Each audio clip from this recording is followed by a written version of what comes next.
आज के इस नए दिन के लिए हम लोग अभी भी नए साल में पाए जाते हैं और हम चाहते हैं कि नया साल हम सबके लिए आशीष का साल दे पाए, ठीक है।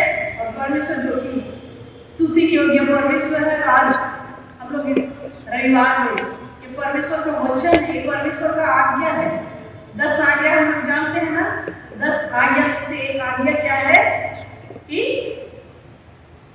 रविवार को, पवित्र दिन को हमें पवित्र मानना है। ये परमेश्वर का आज्ञा है और इस आज्ञा को भी हमें अपने जीवन से पूरा करना है। हो सकता है कई बार हम सोचते हैं छोड़ो आज नहीं जाएंगे, क्या होगा। अगर हम नहीं आते इसका मतलब परमेश्वर का आज्ञा का हम उल्लंघन करते हैं, हम परमेश्वर की आज्ञा के विरोध में जाते हैं। और इसलिए आज हमें आवश्यकता है कि हम क्या करें, परमेश्वर के साथ परमेश्वर जो आज्ञा दिया है उसको अपने जीवन से पूरा करें, ठीक है। और तभी जाकर के जब हम परमेश्वर की आज्ञा को पूरा करते हैं अपने जीवन से, परमेश्वर का आशीष और बरकत हम सबके जीवन में आता है। और आज हम लोग एक ऐसी घटना के बारे देखेंगे, एक ऐसी बात के बारे देखेंगे जो हम लोग को मिलता है योवेल की पुस्तक में से, ठीक है। बाइबल में से हम लोग एक ऐसी घटना के बारे देखेंगे कि हमारा परमेश्वर जो हमसे प्रेम करता है, और जब प्रेम करता है तो वो चाहता है कि हम लोग उसकी आज्ञा को माने। और कोई भी माँ बाप जब वो गलत करता है, जब बच्चा गलत करता है तो माँ बाप क्या करते हैं, शासन करते हैं ना। शासन करते हैं कि नहीं, किस लिए, ताकि बच्चा सुधर जाए, ताकि बच्चा सही रास्ता पे आए। और इसीलिए आज हमको और आपको इस बात को ध्यान देना है कि जब हमने परमेश्वर को अपना पिता माना है, वो यदि मेरा पिता है, तो कई बार जब हम लोग गलत करते हैं तो हमको और आपको सही रास्ता में लाना चाहता है। और यदि हम सचमुच उस परमेश्वर पर विश्वास करते हैं, यदि हम उसको प्रेम करते हैं, तो ये सच है कि हम उसकी आज्ञाओं को मानेंगे, ठीक है। योवेल की पुस्तक, बाइबल में से योवेल पुराना नियम में मिलता है। योवेल की पुस्तक उसका 2 अध्याय, पेज नंबर 1062, 1062, ठीक है। पुराने नियम में हम लोग देखेंगे योवेल की पुस्तक उसका 2 अध्याय। यहाँ किस प्रकार परमेश्वर की प्रजा, इस्राएली, यहूदी, ये लोग परमेश्वर के विरोध चले गए थे। ये लोग परमेश्वर का जो पहला प्यार था उसको भूल गए, छोड़ दिए। परमेश्वर का प्यार को वो लोग छोड़ दिए, परमेश्वर से दूर चले गए। और परमेश्वर प्रेमी परमेश्वर था, वो चाहता था कि ये उसकी चुनी हुई जाति, ये प्रजा उसको अपने जीवन में पहला स्थान दे। लेकिन वो लोग ये गलत कर रहे थे बार बार। तब परमेश्वर उनको शासन करता है। परमेश्वर चाहता है कि जिस जाति को, जो परमेश्वर की चुनी हुई जाति, जिसको परमेश्वर ने सृष्टि किया था, वही परमेश्वर उनको क्या करता है, डिसिप्लिन में लाना चाहता है। आज हम लोग अपनी बातों को देखेंगे, ठीक है। ये मिलता है हमें योवेल की पुस्तक उसका 2 अध्याय। अब इसका बैकग्राउंड ये है, जैसे मैंने बताया कि ये परमेश्वर की चुनी हुई जाति थी और ये जाति परमेश्वर के विरोध में चली गई थी, परमेश्वर के प्रेम को भूल गई थी। परमेश्वर का जो पहला प्यार था उसको वो लोग भूल गए थे। और भूलने के कारण से परमेश्वर उनको क्या करता है, ताड़ना देता है, तकलीफ देता है, ठीक है। आइए हम लोग देखते हैं यहाँ पर क्या घटना हुई, क्या हुआ जब वो लोग परमेश्वर से दूर चले गए। योवेल की उत्पत्ति उसका 1:4 में लिखा है कि किस प्रकार उनकी फसल को टिड्डी लोग क्या कर दिए, खाके खत्म कर दिए। जो कुछ गजा नामक टिड्डी से बचा उसे अरबी नामक टिड्डी ने खा लिया, और जो कुछ अरबी नामक टिड्डी से बचा उसे एलेक नामक टिड्डी ने खा लिया, और जो कुछ एलेक नामक टिड्डी से बचा उसे हासिल नामक टिड्डी ने खा लिया। क्या हो रहा है यहाँ पर, उनका जो फसल था, जो लोग खेती किए थे, उसको क्या कर रहा है, टिड्डी लोग आ करके खा गए, कुछ भी नहीं बचा। किस लिए, क्योंकि वो लोग परमेश्वर को भूल गए। और जब वो लोग खेती कर रहे हैं, खेत में एकदम धन लगा रहे हैं, लेकिन वहां पर क्या हो रहा है, टिड्डी आकर के बर्बाद कर रहे हैं। एक भी फसल बचा, एक झुंड आता है टिड्डी का, वो खा करके चला जाता है। फिर दूसरा झुंड वो जो बचा था उसको खा के चला जाता है। फिर तीसरा झुंड आता है, जो बचा था उसको खा करके चला जाता है और सब कुछ बर्बाद हो गया। इसलिए, सिर्फ इसलिए कि वो लोग परमेश्वर का प्रेम को भूल गए थे, परमेश्वर का आज्ञा को भूल गए थे।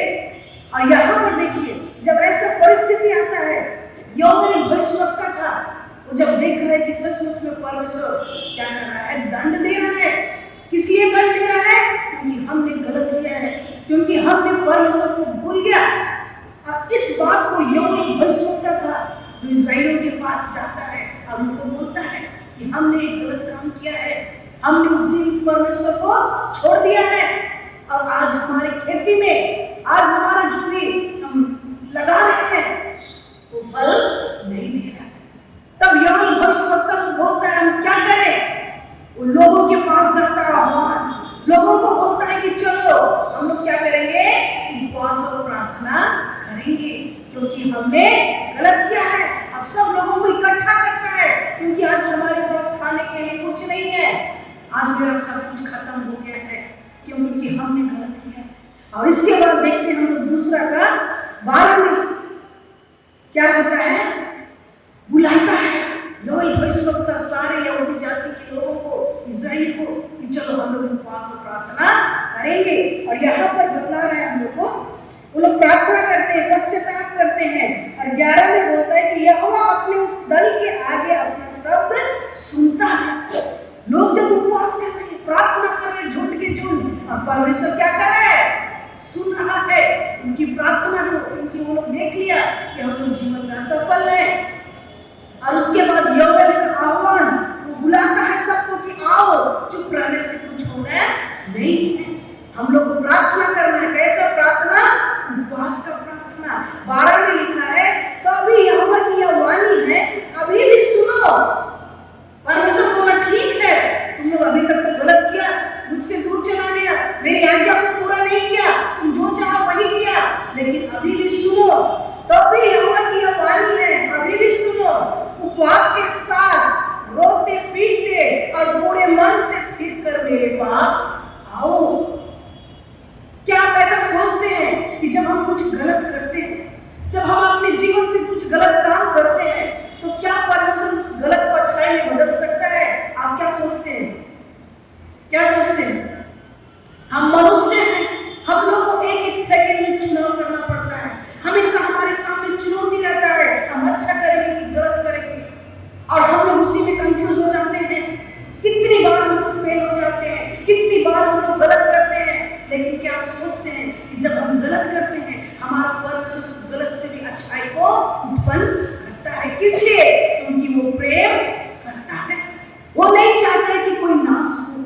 हम मनुष्य हैं, कई बार हम लोग गिर जाते हैं, लेकिन परमेश्वर हमको उठाता है, बोलता है ये मेरे बच्चे हैं, मैं इनसे प्रेम करता हूँ। परमेश्वर नहीं चाहता कि हम लोग गिरे रहे, परमेश्वर नहीं चाहता कि हम लोग हमेशा गरीब के जैसे जिए, हमेशा असफल जीवन जिए, हमेशा समस्या में रहे, रोग में रहे, दुख में रहे, तकलीफ में रहे, नहीं चाहता परमेश्वर। परमेश्वर चाहता है कि हम लोग क्या करें, एक विजय जीवन जिए। और इसीलिए यहाँ पर जब इनका परिस्थिति खराब हो गया, सब कुछ खत्म हो गया, योवेल भविष्यवक्ता बोलता है कि आओ हम सब मिल करके क्या करेंगे, उपवास का दिन ठहराएंगे। और यहाँ पर वही हो रहा है, अभी भी सुनो, उपवास के साथ रोते पीटते अपने पूरे मन से फिर कर मेरे पास आओ। क्या बोल रहा है? पूरे मन से। कभी कभी हम लोग अधूरा मन से भी आते हैं, कभी कभी हम लोग अपनी आवश्यकता को पूरा करने के लिए आते हैं, कभी कभी हम लोग परमेश्वर को यूज करते हैं। जब हमारे जीवन में तकलीफ, परेशानी, दुख, संकट है, हम लोग प्रभु के पास दौड़ के आते हैं। लेकिन जब सब कुछ ठीक लगता है, हम लोग बोलते हैं परमेश्वर का हमको जरूरत नहीं है। यही गलती हम लोग करते हैं, और हम लोग अपने जीवन में परमेश्वर को छोड़ करके कई सारी बातों को प्रायोरिटी देते हैं, और जो परमेश्वर को अच्छा नहीं लगता है। और यहाँ पर ये लोग पश्चाताप कर रहे हैं, क्योंकि उनका सब फसल क्या हो गया, बर्बाद हो गया, नष्ट हो गया। किसके द्वारा?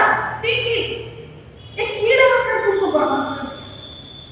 कई बार हम लोग के जीवन में ऐसे ही होता है, छोटा छोटा कीड़ा आकर के हम लोग का क्या करता है, आशीष को रोक देता है, खत्म कर देता है, सब कुछ सूख जाता है, और हम लोग के जीवन में अशांति आ जाता है। क्यों? क्योंकि हम लोग परमेश्वर के जीवन में, परमेश्वर जो आशीष हमारे आपके लिए रखा है, हम लोग उसको नहीं प्राप्त कर सकते। क्यों? क्योंकि हमने परमेश्वर के वचन को कई बार अपने जीवन से क्या किया है? इनकार किया है। परमेश्वर के वचन को हमने तुच्छ जाना है, परमेश्वर की आज्ञा को हम लोग क्या किए हैं? तुच्छ जाने। लेकिन आज जिस प्रकार ये जाति, परमेश्वर की चुनी हुई जाति जब इस संकट में थी, उनके पास कोई उपाय नहीं था, बोला नहीं चलो हम लोग परमेश्वर के पास जाएंगे और हम लोग प्रार्थना करेंगे और परमेश्वर क्या करेगा? हमारी प्रार्थना को सुनेगा। और पहला चीज क्या बोल रहा है? पूरे मन से आना है हमको परमेश्वर के पास, ठीक है? हो सकता है इस नए साल में परमेश्वर आपके लिए कितना सारा आशीष को रखा है, लेकिन कई बार हमारे जीवन में वो आशीष नहीं दिखता है। लेकिन आज ये हमको भी लगता है कि आपका जीवन सूख गया है, आपके जीवन में कोई खुशी नहीं है, आपके जीवन में कोई बरकत नहीं है, आप असफल हैं जीवन में। आप परमेश्वर के आशीष को चाहते इस नए साल में। पहला चीज परमेश्वर चाहता है कि आप पूरे मन से उसके पास आए। हमें पूरे मन से उसके पास आना है, क्योंकि परमेश्वर चाहता है कि हम संपूर्ण मन से उस पर क्या करें? विश्वास करें। पूरे मन से पश्चाताप करना है, सिंसियर रिपेंटेंस, सिंसियरिटी, पूरे मन से प्रभु के पास हम लोग को आना है। और क्या करना है? कैसे पश्चाताप करना है? पाप को छोड़ करके अच्छाई की ओर हमें बढ़ना है। हर एक उस पाप को हमको क्या करना है? छोड़ना है। हर एक उस बुराई को हमको क्या करना है? छोड़ना है। हर एक गलत काम को क्या करना है? छोड़ना है। क्योंकि परमेश्वर चाहता है कि हम लोग हर उस बुराई को छोड़ करके पूरे मन से, अगर अभी भी हम लोग के जीवन में क्या है? वो पाप है, बुराई है, इसका मतलब हम लोग पूरे मन से पश्चाताप नहीं किए हैं। हम लोग के जीवन में कभी भी क्या है? अधूरा है। हम लोग अभी भी प्रभु में कंप्लीट नहीं है। और प्रभु का वचन यहाँ पर बोल रहा है कि जब हम लोग प्रार्थना करते हैं, प्रभु की उपस्थिति में आते हैं, हमें पूरे मन से पश्चाताप करना है, पूरे मन से परमेश्वर की ओर फिरना है, उस गलत काम को, उस पाप को छोड़ करके, ठीक है? और दूसरी बात क्या करना है? 100% गलत काम को छोड़ करके प्रभु की ओर फिरना है, आधा आधा नहीं। कभी कभी हम लोग बोलते चलो थोड़ा सा चलेगा, अरे ये छोटा है, कुछ नहीं होगा, लेकिन जी नहीं।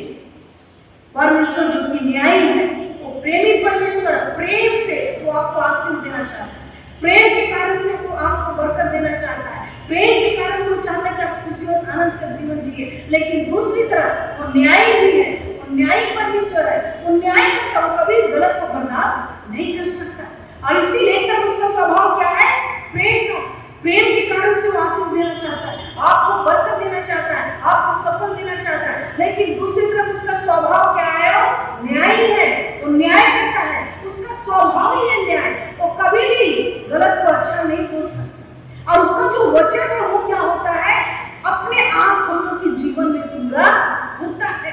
और इसीलिए आज हमको जानना है कि हमारा परमेश्वर प्रेमी है और वो न्यायी परमेश्वर है। और वो न्याय के कारण से कई बार जब हम गलत करते हैं, परमेश्वर का श्राप हम लोग के जीवन में आता है और हम लोग जिस स्पीड से हम लोग को बढ़ना चाहिए, हम लोग नहीं बढ़ पाते हैं और हम लोग फिर से पीछे चले जाते हैं।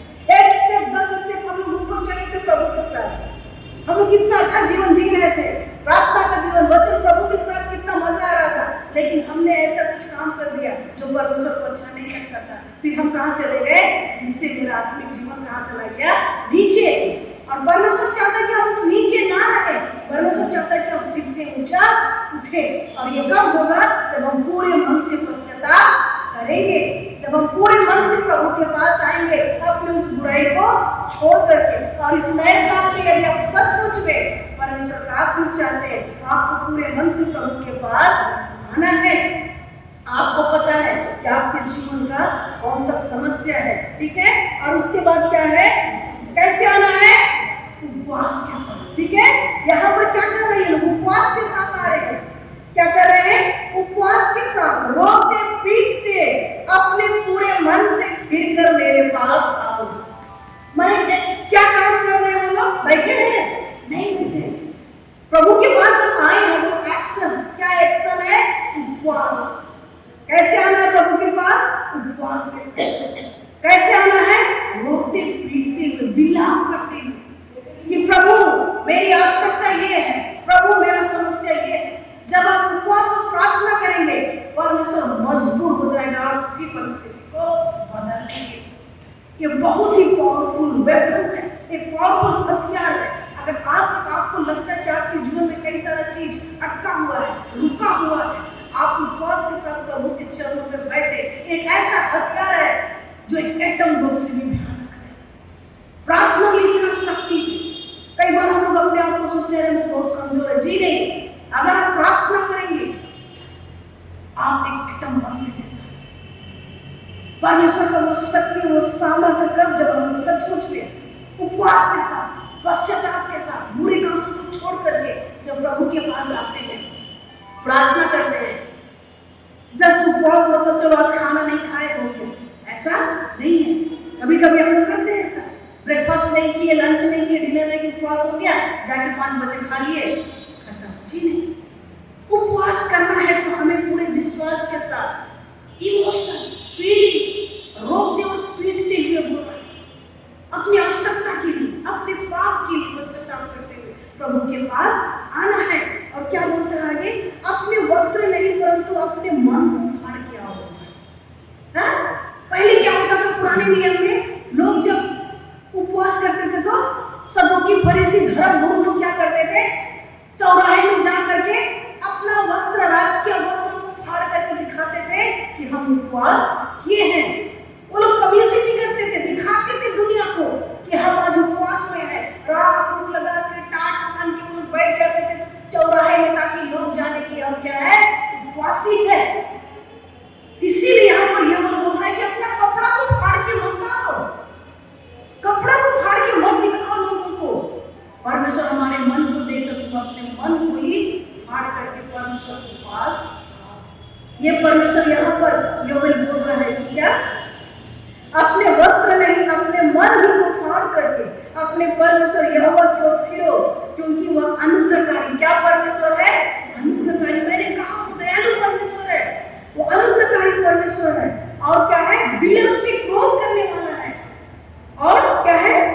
करुणा निधान है, दुख देकर पछताने वाला है। सबसे बड़ा हमारा परमेश्वर दयालु है, तरस खाने वाला है, दुख देकर पछताने वाला है। दुख कब देता है? ताकि हम लोग सही रास्ते पे आए। परमेश्वर चाहता है कि हम लोग हमेशा उसको पूछे, सही रास्ते पे आए। और जब हम लोग सही रास्ते पे नहीं आते, गलत रास्ते में चले जाते, तब हमारे जीवन में दुख और तकलीफ और ताड़ना और परेशानी परमेश्वर लेकर के आता है, सिर्फ और सिर्फ इसलिए कि हम उसकी ओर फिरे। बस यही चाहता है परमेश्वर, और परमेश्वर को कुछ नहीं चाहता। और परमेश्वर हमारे मन को चाहता है। परमेश्वर चाहता है कि हम पूरे मन से उसके पास आए। ठीक है, कैसे आना है? पूरे मन से, और बुराई को छोड़ करके विश्वास के साथ, पश्चाताप के साथ और संपूर्ण मन से उपवास के साथ रोते और पीटते हुए हमें परमेश्वर के पास आना है। और उसके बाद क्या होता है? मन को फाड़ करके बोलना, मतलब पूरे मन से। कई बार परमेश्वर का वचन हम लोग को इस बात को हमेशा बोलता है कि प्रभु चाहता है कि हम संपूर्ण मन से उसके पास आए। बोलता है तुम संपूर्ण मन से उसको क्या करो? प्रेम करो। ये परमेश्वर का आज्ञा है। पूरे मन से, अपनी सारी शक्ति से, अपनी सारी सामर्थ्य से परमेश्वर को प्रेम करो। लेकिन हम लोगों को मन ही नहीं करता प्रार्थना करने का, हम लोग को मन ही नहीं करता है चर्च आने का। एकदम उल्टा, परमेश्वर डिमांड कर रहा है, परमेश्वर की आज्ञा कि तुम पूरे मन से मुझको प्रेम करो, पूरी शक्ति से, सामर्थ से, मन से, संपूर्ण मन से। प्रभु वो चाहता है। लेकिन दूसरी तरफ हम लोग का मन क्या है? चाहता ही नहीं। तो कहां से हम लोग परमेश्वर का आशीष को प्राप्त करेंगे? एकदम उल्टा है। लेकिन आज यदि हम लोग इस नए साल में सचमुच में परमेश्वर के साथ चलना चाहते हैं, परमेश्वर की आशीष को चाहते हैं, परमेश्वर जो हमसे और आपसे चाहता है उसको हमें अपने जीवन से पूरा करना है। ठीक है, और हम लोग तो जानते हैं आज्ञा क्या, हम 10 आज्ञा भी जानते हैं। वो परमेश्वर का आज्ञा जो हमारे रात के लिए, उसको अपने जीवन से पूरा करना। ठीक है, आगे यहाँ पर बोलता है कि परमेश्वर क्या करता है? दुख देकर के पछताता है। जब हम और आप रोते हैं तो वो भी क्या करता है? रोता है। आप कभी ये मत सोचिए कि मेरा परमेश्वर हमको नहीं देख रहा है। जी नहीं, आप सोते हैं, रात में, लेकिन परमेश्वर जानता है ताकि आपको सुरक्षा दे सके। आज इस दुनिया में कितने लोग हैं जो संसार में नहीं रहे, आई नो, मैं जानती हूँ कितने लोगों को, लेकिन आज हम और आप जीवित हैं किस लिए? ये परमेश्वर ने आपको हमको बचाया। क्या इसीलिए कि हम खाए पिए और बस अपना जिंदगी जी लें? परमेश्वर चाहता है कि हम उसके साथ साथ चले, और दुख दे के पछताने वाला परमेश्वर है। और वो जब हम दुख में रहते उसको भी तकलीफ होता है, लेकिन क्या करेगा? वो चाहता है कि हम लोग सही लाइन में आए। एक बार क्या हुआ था, एक मछुआरा था, हम लोग जानते हैं इसके बारे में। एक मछुआरा था, वो एक जहां तालाब में क्या रखा था, मछली पालता था। उसका भी बिजनेस था मछली पालने का, बहुत बड़ा उसका तालाब था, और उस तालाब में मछली रखा था। और मछली लोग छोटा छोटा से धीरे धीरे क्या होने लगे, मछली बढ़ने लगे और बड़ा बड़ा मछली हो गया। उसका बिजनेस था, वो सोचा कि हम इसको 1 महीना में फिर से क्या करेंगे, सेल करेंगे, उसको बेचेंगे और पैसा कमाएंगे। इतना ढेर सारा मछली तालाब में था, लेकिन दुश्मन क्या कर रहा था पता है? एक दुश्मन था, वो देख रहा था, वो क्या कर रहा था, उसका मछली घात करना चाह रहा था, मारना चाह रहा था। सिर्फ मारना ही नहीं चाह रहा था, एक दिन क्या किया, कुछ जहर पॉइजन लेकर के आया, और जिस तालाब में मछली भरा हुआ था वहां ऊपर जाकर उस जहर को, उस पॉइजन को क्या कर दिया, डाल दिया उस मछली से भरा हुआ तालाब में। जब डाल दिया तब वो मछुआरा को पता चला कि अरे मेरा मछली तो मर रहा है, देखा एक मर गया, दूसरा भी मर रहा है। मछुआरा क्या कि जल्दी से जाल बड़ा वाला लेकर के आया और जल्दी जल्दी क्या कर रहा है, उस तालाब से उस मछली को शिफ्ट कर रहा है दूसरे तालाब में, क्योंकि जहां अगर फैल जाएगा तो सारे मछली क्या हो जाएंगे, मर जाएंगे। वो जल्दी जल्दी क्या कर रहा है, सारा मछली को नेट जाल ला करके उसको क्या कर रहा है, दूसरी जगह में शिफ्ट कर रहा है, दूसरी जगह में वो डाल रहा है, शिफ्ट कर रहा है। जितना जल्दी हो सके अपने दोस्त लोगों को बुलाया है, चलो जल्दी से जल्दी हम लोग क्या करेंगे, उस मछली को दूसरे तालाब में डालेंगे, क्योंकि यहाँ पर हमारा दुश्मन क्या कर दिया है, जहर डाल दिया है। और उसके बाद क्या हुआ, जितना जल्दी सारा मछली को दूसरे तालाब में शिफ्ट कर दिया, लेकिन देख रहे कुछ कुछ मछली लोग क्या कर रहे, भाग रहे, कुछ कुछ मछली लोग जाल में नहीं आ रहे, इधर उधर भाग जा रहे। मछुआरा चाह रहे कि उसको भी फंसाएंगे, उसको भी नेट से बचाएंगे, लेकिन वो मछली लोग भागते जा रहे, कभी इधर भाग रहा है, कभी उधर भाग रहा है, इधर भाग रहा है। तब ये मछुआरा क्या करता, बोलता है कि नहीं, हमको किसको बचाना है। वो क्या करता है, एक बंसी लेता है, ठीक है, क्या लेता है, एक बंसी, जिससे हम लोग मछली पकड़ते हैं ना, बंसी डाल लेता है, स्टिक लेता है मछली फंसाने वाला, उसमें एक हुक लगाता है, हुक लगाता है, उसमें एक चारा लगाता है, और उसके बाद क्या करता है, जाता उस तालाब में और मछली लोगों को देता है वहां उनको बचाने के लिए। और मछली लोग दौड़ के आती है, चारा देख करके वो क्या करती है, उस हुक में, पिन में फंस जाती है, और जब फंस जाती है तो उनका ब्लीडिंग होता है, उनका खून बहने लगता है, और हो सकता है वो लोग अपने जीवन में स्ट्रगल कर रहे हैं। लेकिन मछुआरा क्या करता है, उसको बचाने के लिए क्या करता है, वो हुक का इस्तेमाल करता है। और मछुआरा क्या बोलता है, हम तो तुम लोग को अच्छी तरह से सेफली बिना घात किए इस तालाब से दूसरे तालाब में शिफ्ट करना चाह रहे हैं, लेकिन तुम लोग तो क्या कर रहे हो, नेट में आना नहीं चाह रहे। और चूंकि हम तुमको बचाना चाहते हैं, आज मेरे पास कोई उपाय नहीं तुमको बचाने के लिए, और मुझको ये स्टिक, ये हुक, ये पिन हमको इस्तेमाल करना पड़ा। And I know it's painful, ये दर्द हो रहा है आपका जीवन संकट में है, लेकिन मेरे पास कोई उपाय नहीं था मछली को बचाने के लिए। और इस तरह से वो मछुआरा एक एक मछली को हुक के साथ क्या करता है, पकड़ता है, और एक एक मछली को फिर से शिफ्ट करता है।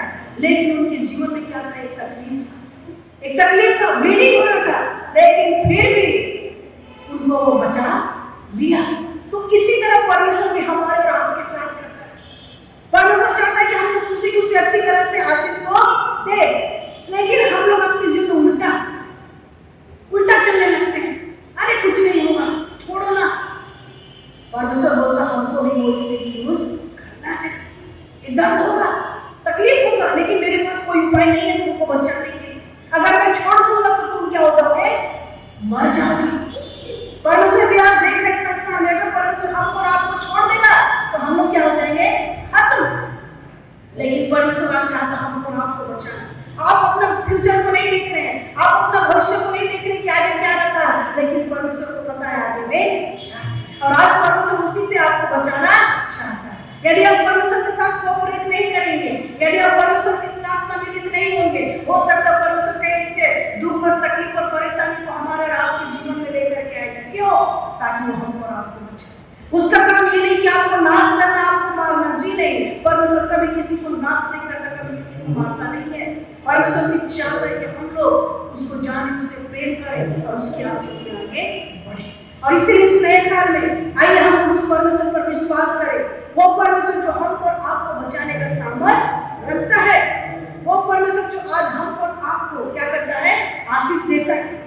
ऐसे परमेश्वर के पीछे हम लोग चले और ऐसे परमेश्वर को हम लोग अपने जीवन में स्थान दें। ठीक है, आगे क्या लिखा है सबको क्लियर पता है कि आज यदि हम परमेश्वर का आशीष को चाहते हैं, जिस प्रकार योवेल आज उपवास करने के लिए आह्वान कर रहा है, बुला रहा है, आज हमको और आपको भी अपने जीवन में उस बुलाहट को स्वीकार करना है इस नए साल में।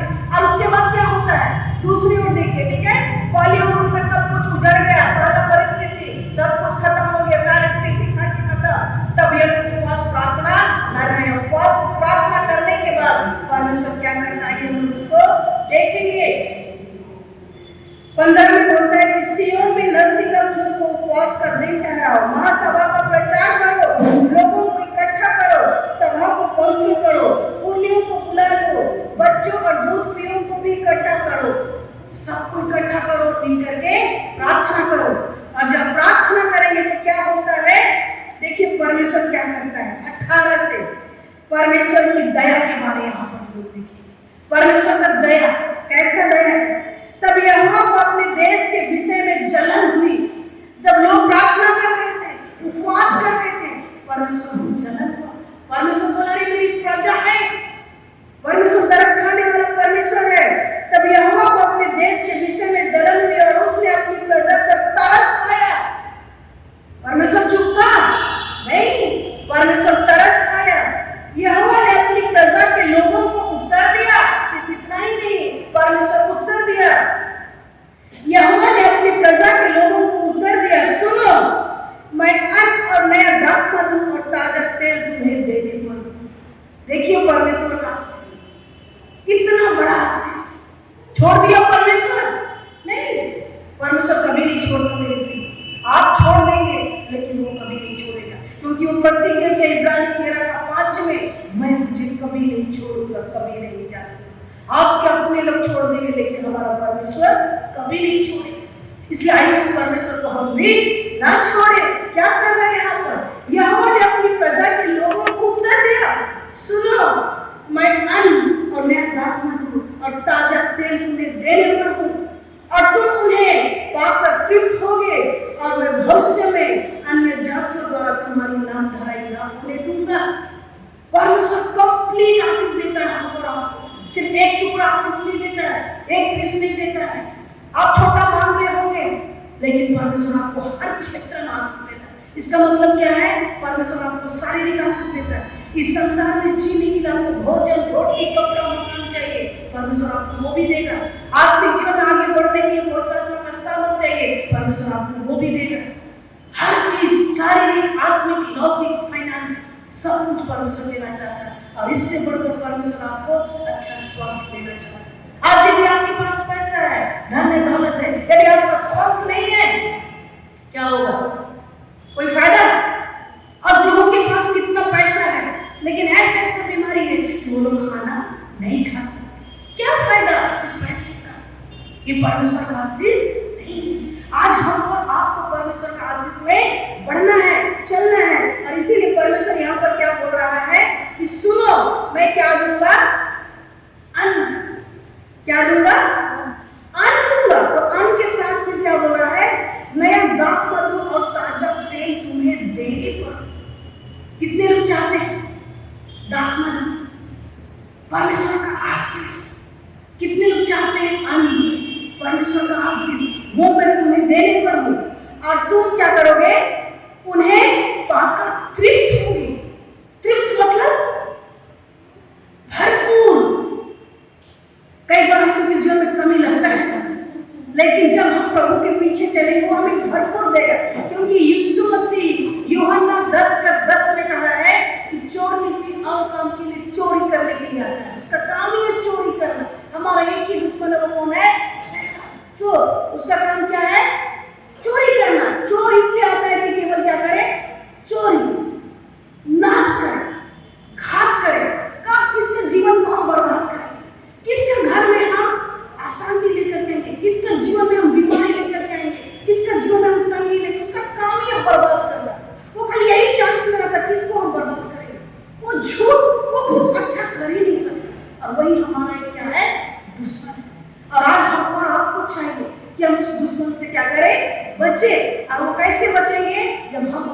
प्रार्थना करेंगे, जब हम और आप उस परमेश्वर के पीछे चलेंगे। और इसीलिए क्या बोल रहा है यीशु मसीह, क्या बोला 10:10 में, यूहन्ना 10:10 में, मैं इसलिए आया कि लोग जीवन पाए, और कैसा जीवन, बहुत आनंद का जीवन, बहुत खुशी और आनंद का जीवन। और वो जीवन सिर्फ प्रभु यीशु मसीह दे सकता, ठीक है, कहीं नहीं मिलेगा आपको और तुमको, वो जीवन सिर्फ प्रभु यीशु मसीह।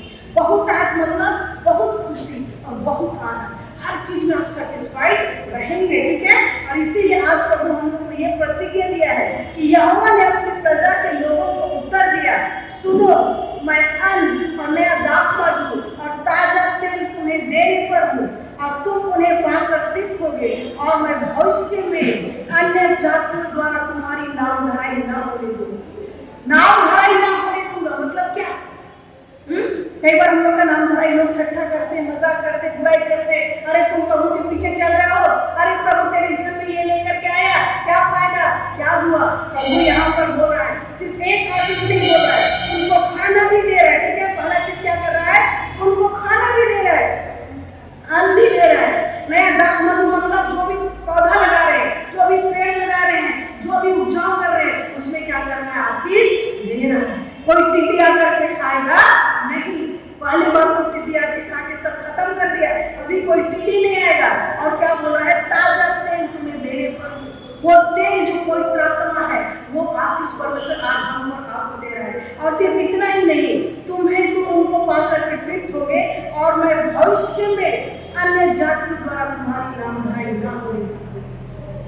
कभी भी लोग आपके लिए हंसेंगे, परमेश्वर बोल रहे हैं कि हम तुमको कभी पुट डाउन नहीं करेंगे, कभी तुमको नीचे नहीं गिरने देंगे। आज हम लोग दुनिया में देखते हैं, हर एक व्यक्ति खाली एक दूसरे को नीचा करने में लगे रहता है, सब अपना बड़ाई, हम सबसे ऊंचा, हम सबसे अच्छा।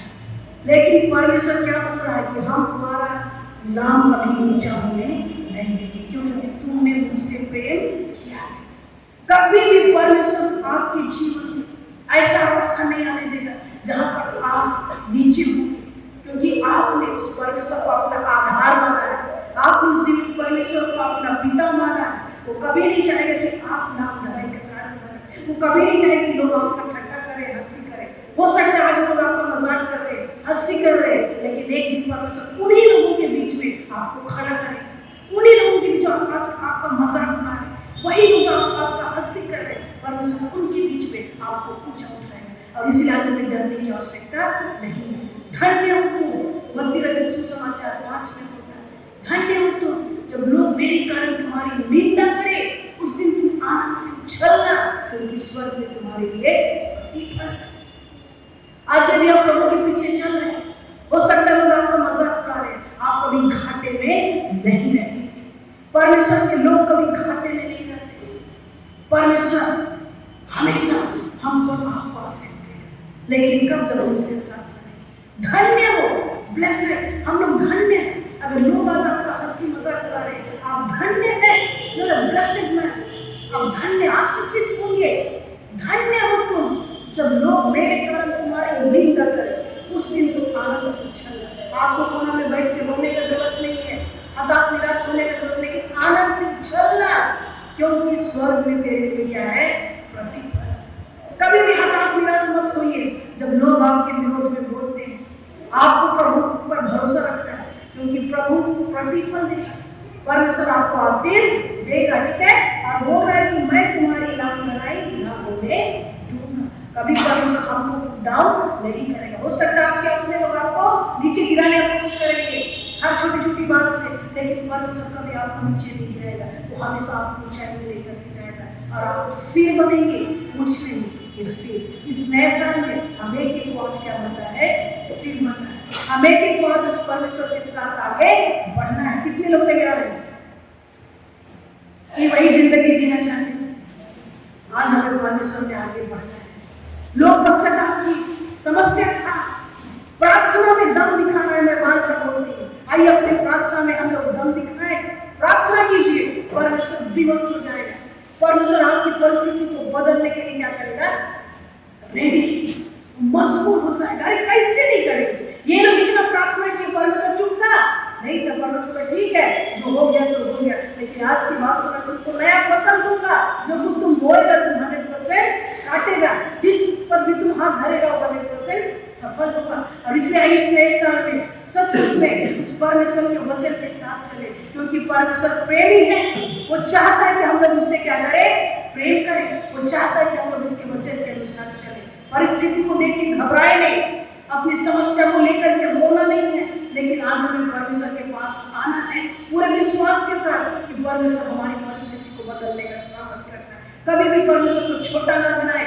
परमेश्वर सामर्थी, वो हर दिन हमारे आपके जीवन में चमत्कार करना चाहते हैं। ठीक है, आइए हम लोग प्रार्थना करेंगे और आने वाले दिन में हम लोग फिर से कई सारी बातों को देखेंगे इसी के आगे। लेकिन आइए इसमें हम लोग प्रार्थना करेंगे कि परमेश्वर सहायता करे कि सचमुच में इस नए साल में जो आशीष आज परमेश्वर यहाँ पर अपनी प्रजा को दिया है, अपनी प्रजा को, कि मैं तुम्हारे अन्न और तुम्हारे नए दाखमधु ताजा तेल तुम्हें दूंगा और क्या करूंगा, तुम तृप्त होगे और भविष्य में अन्य जातियों द्वारा तुम्हारी नाम धराई ना होने दूंगा। आइए इस समय अपने अपने लिए प्रार्थना करें, जो भी यहाँ पर है, जो देख रहे हैं, जो भी सुन रहे हैं, आइए अपने अपने लिए प्रार्थना करें। बोले प्रभु मैं अपने जीवन में आपको पहला स्थान देना चाहती हूँ। जिस प्रकार यहाँ यहूदी इस्राएली लोग परमेश्वर को भूल चुके थे, परमेश्वर को छोड़ दिए, और इस कारण से परमेश्वर उनके जीवन दंड को लेकर के आया,